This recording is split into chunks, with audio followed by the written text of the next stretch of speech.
Good morning दोस्तों। आज एक कहानी देखते हैं। मैंने एआई से कहानी मांगी थी, एआई चैट जीपीटी। मैंने कहानी मांगी तो उन्होंने मुझे एक कहानी दी और वो भी भूतिया कहानी दी है। तो चलिए आज भूतिया कहानी का आनंद लेते हैं। आपको शायद अच्छा लगे, आखिर तक सुनिएगा, मजा आएगा। देखो चैट जीपीटी में कैसी कैसी कहानी देते हैं ना। तो चलिए पढ़ते हैं। एक भूत होता है, वो बैंक लूट लेता है। उसको बैंक वालों के प्रति, बैंक के प्रति बहुत गुस्सा आता है, बहुत नफरत होती है। भूत होता है ये। तो हम उस भूत के बारे में बात करते हैं। मैंने ये सारी बातें सिर्फ काल्पनिक है, कोई और किसी भी के ऊपर नहीं लेना है। ये संपूर्ण काल्पनिक कथा है, ठीक है। तो शुरू करते हैं। गंगाधर एक प्राचीन आत्मा, आधुनिक भारत में एक अजीब विसंगति थी। आधुनिक भारत में एक अजीब विसंगति थी। उसे लगता था कि आधुनिक बैंक प्रणाली उसकी पवित्र नदी के प्रवाह को रोक रही है। इसलिए उसने बैंकों को लूटने का फैसला किया ताकि वह न्याय कर सके।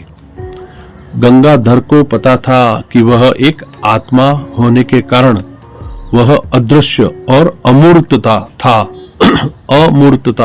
अमूर्त था। इसका मतलब था कि वह आसानी से बैंकों में घुस सकता था, क्योंकि वो तो आर पार कहीं भी जा सकता है। आत्मा तो कहीं भी जा सकती है ना। तो इसका मतलब था कि वह आसानी से बैंकों में घुस सकता था और पैसा चुरा सकता था। गंगाधर ने अपना पहला बैंक तब लूटा जब वह 1000 साल का था। यह एक छोटी सी शाखा थी और उसने केवल कुछ लाख रुपए ही चुराए। लेकिन गंगाधर को यह पसंद आया। उसके शरीर में एड्रेनालाइन का उछाल, यानी शरीर में जो रक्त प्रवाह बढ़ जाता है और हमें जो मानसिक आनंद होता है, वो मानसिक आनंद पसंद आया और उसे लगा कि वह कुछ वापस पा रहा है। गंगाधर ने बैंकों को लूटने का फैसला किया और वह अधिक पैसा चाहने लगा और वह बैंकों को सबक सिखाना चाहता था। गंगाधर ने पहले कुछ वर्षों में बैंकों को लूटना जारी रखा। गंगाधर ने आगे भी बैंकों को लूटना जारी रखा और वह अधिक साहसी होता गया और उसे अधिक पैसा चुराना अच्छा लगने लगा और उसने अधिक पैसा चुराना शुरू कर दिया। एक बार उसने बैंक से 10 करोड़ रुपए चुरा लिए। गंगाधर के पीछे पुलिस पड़ गई। अब पुलिस गंगाधर के पीछे पड़ गई, लेकिन वे उसे कभी नहीं पकड़ सके, क्योंकि गंगाधर बहुत चालाक था और वो तो अदृश्य था। वो कहीं भी आ जा सकता था, दीवार को आर पार जा सकता था, दरवाजे के आर पार जा सकता था। वो बहुत चालाक था और वह हमेशा एक कदम आगे ही रहता था। गंगाधर ने बैंकों को लूटना जारी रखा जब तक कि वह 2000 साल का नहीं हो गया। अभी 2000 साल कैसे हो जाते हैं हमें नहीं पता। हमें तो सिर्फ काल्पनिक आनंद लेना, मानसिक आनंद ले रहे हैं। मानसिक ये सारी कहानी जो है ये मानसिक आनंद की है, मजाकिया कहानी है, कॉमेडी कहानी है, ठीक है। तो गंगाधर ने बैंकों को लूटना जारी रखा जब तक कि वह 2000 साल का नहीं हो गया। तब तक उसने अरबों रुपये चुरा लिए थे। गंगाधर अब एक किंवदंती बन गया था। लोग उसके बारे में कहानियां कहने लगे थे और वे उसकी हिम्मत और सरलता की प्रशंसा करते थे। गंगाधर को यह पसंद था। उसे लगा कि वह एक अब नायक बन गया है। लेकिन गंगाधर को यह भी पता था कि वह जो भी कर रहा था वह गलत था। उसने बैंकों से पैसा चुराया और उसने लोगों को चोट पहुंचाई। गंगाधर ने बैंकों को लूटना बंद करने का फैसला किया। आखिर में उसके अंदर भी परमात्मा को तो डर होता ही है, तो उसने फिर पछतावा किया और उसने बैंकों को लूटना बंद करने का फैसला किया। बैंकों को लूटने का बंद करने का फैसला लिया। वह जानता था कि उसे अपने कार्यों के लिए भुगतान करना होगा। गंगाधर ने पुलिस के सामने आत्मसमर्पण कर दिया और उसे जेल में डाल दिया गया और उसे अपने जीवन के बाकी दिनों के लिए सलाखों के पीछे रहने की सजा सुनाई गई। आपके अंदर भी एक सवाल उठता होगा कि वह तो भूत था, उसको कैसे पकड़ा गया, वो कैसे चोरी करता था, तो ये सब बातें है। तो इस कहानी में गंगाधर एक भूत है और वह अदृश्य है, इसलिए पुलिस उसे सामान्य तरीके से पकड़ नहीं सकती। लेकिन जैसा कि कहानी में बताया गया है कि गंगाधर ने खुद ही अपने कर्मों के लिए पश्चाताप किया और पुलिस के सामने आत्मसमर्पण कर दिया। यहाँ कुछ संभावित तरीके दिए गए हैं जिससे पुलिस ने गंगाधर को जेल में रखा होगा, यानी जादुई कैद, एक जादुई कैद बनाई होगी पुलिस ने। हो सकता है कि पुलिस के पास कुछ विशेष जादुई उपकरण या मंत्र हो जिनका उपयोग उन्होंने गंगाधर को पकड़ने और कैद करने के लिए किया हो। और यह भी संभव है कि जेल को विशेष रूप से भूत या प्राणियों को रखने के लिए डिजाइन किया गया हो। शायद भूत ऐसी भी जेल हो जहां पर भूत भी उसको रखने के लिए भी कोई वहां पर कमरा बनाया गया हो जिसमें जादुई अवरोध या कंटेनमेंट हो, कक्ष बनाया गया हो, चारों तरफ से उसे चारों तरफ से बंधन कर दिया गया हो और उसमें उसको बंद के उस कमरे के अंदर उसको रख दिया गया हो। और दूसरी बात है स्वैच्छिक कैद। जैसा कि कहानी में बताया गया है कि गंगाधर ने खुद ही आत्मसमर्पण कर दिया था, तो हो सकता है कि उसने पश्चाताप के कारण खुद को ही जेल में बंद करने की अनुमति दी हो या उसने पुलिस के साथ एक समझौता किया हो। यह भी हो सकता है कि गंगाधर को अपनी गलती का एहसास हो गया हो और वह अपने किए की सजा पाना चाहता हो। और चौथी बात है आध्यात्मिक केंद्र। यह भी हो सकता है कि गंगाधर को किसी आध्यात्मिक तरीके से कैद किया गया हो। यह ध्यान रखना महत्वपूर्ण है कि यह एक काल्पनिक कहानी है, इसलिए इसमें तर्क की कुछ कमी हो सकती है, लेकिन यह सवाल कहानी को और भी दिलचस्प बनाता है ना। तो ये तो हम एक काल्पनिक कहानी आनंद ले रहे हैं। एआई भी काल्पनिक बातें, वो हमें काल्पनिक बातें ही बताएगा, हमें कोई ठोस बातें भी बता सकता है, काल्पनिक भी बता सकता है, लेकिन ये तो एक काल्पनिक कहानी है। मैंने उससे कहानी मांगी थी कि मुझे कोई भूत की कहानी दिखाए, तो उसने मुझे भूत की ये वाली कहानी दी, इसलिए मुझे अच्छा लगा, तो मैं सोचा कि वो चलो आपके साथ भी इसे शेयर कर दूं। अब कहानी में आगे चलते।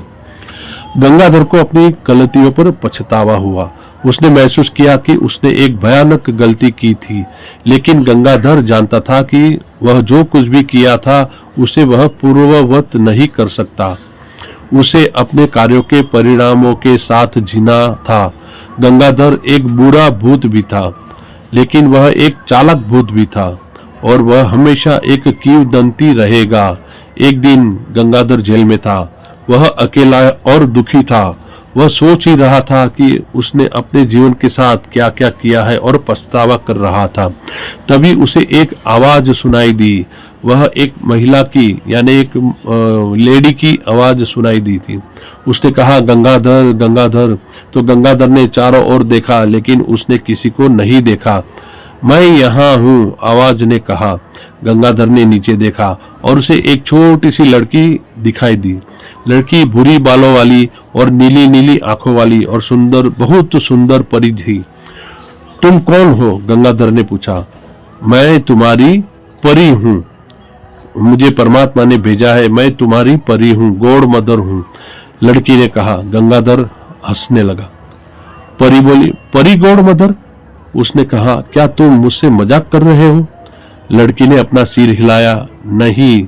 उसने कहा, मैं यहाँ तुम्हारी मदद करने के लिए आई हूँ, मुझे परमेश्वर ने भेजा है, परमपिता परमात्मा ने मुझे भेजा है। गंगाधर ने लड़की पर विश्वास नहीं किया, लेकिन उसे उम्मीद थी। तुम मेरी मदद कैसे कर सकती हो? उसने पूछा। तब लड़की मुस्कुराई। मैं तुम्हें एक इच्छा दे सकती हूँ, लड़की ने कहा। तो गंगाधर चौंक गया। एक इच्छा? उसने कहा, यानी गंगाधर ने कहा। लड़की ने अपना सिर हिलाया और कहा, हाँ। उसने कहा, तुम जो चाहो मांग सकते हो। गंगाधर ने सोचा, वह जानता था कि वह क्या चाहता है। गंगाधर ने कहा, मैं चाहता हूं कि मैं एक अच्छा भूत बन जाऊं, उसने कहा। तो लड़की मुस्कुराई और लड़की ने कहा, तुम्हारी इच्छा पूरी हुई, लड़की ने कहा, और फिर वह वहां से अदृश्य हो गई। गंगाधर ने अपनी आंखें बंद कर ली। जब उसने उन्हें खोला तो वह अलग था। वह अब एक बुरा भूत नहीं था, वह एक अच्छा भूत बन गया था। गंगाधर जेल से भाग गया। वह एक नया जीवन शुरू करना चाहता था। उसने बैंकों को लूटना बंद कर दिया। उसने लोगों की मदद करना शुरू कर दिया। देखो, भूत के अंदर भी एक बदलाव आ गया और वह लोगों की मदद करना शुरू कर दिया। वह अब एक नायक बन गया। लोग उसकी प्रशंसा करने लगे। गंगाधर खुश हुआ। उसे लगा कि उसने आखिरकार अपने जीवन का उद्देश्य पा लिया है। लेकिन गंगाधर जानता था कि उसे अभी भी अपने अतीत के लिए भुगतान करना ही पड़ेगा, क्योंकि अतीत में जो भी उसने बुरा किया है, जो भी पाप किया है, उसका फल तो भुगतना ही पड़ेगा। उसने पुलिस के सामने आत्मसमर्पण कर दिया। उसे जेल में फिर से डाल दिया गया और उसे अपने जीवन के बाकी दिनों के लिए सलाखों के पीछे रहने की सजा सुनाई गई। गंगाधर को अपनी गलतियों का पछतावा हुआ, लेकिन वह जानता था कि वह जो कुछ भी किया था उसे वह पूर्ववत नहीं कर सकता, यानी जो भी उसने किया था वो बदल नहीं सकता। उसने अपने कार्यों के परिणामों के साथ जीना था। उसके अपने कार्यों के परिणाम के साथ ही जीना था।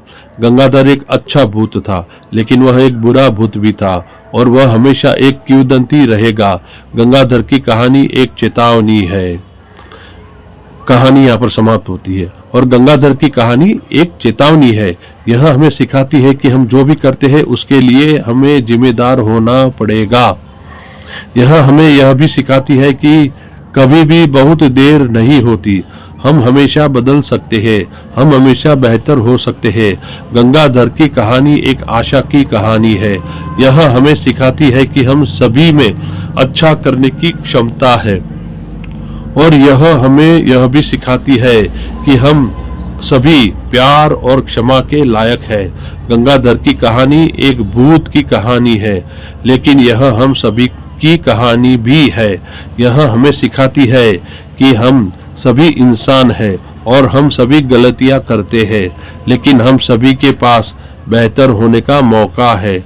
गंगाधर की कहानी हमें सिखाती है कि हमें कभी भी हार नहीं मानने चाहिए। तो कहानी पूरी हुई। आपको इस कहानी से कुछ सीखने मिला होगा। मुझे कहानी मिली, मैंने एआई चैट जीपीटी एआई से मैंने पूछा। लोग कहते हैं कि एआई चैट जीपीटी कुछ भी दे सकता है, तो मैंने कुछ भी ट्राई करने के लिए मैंने कहानी मांगी।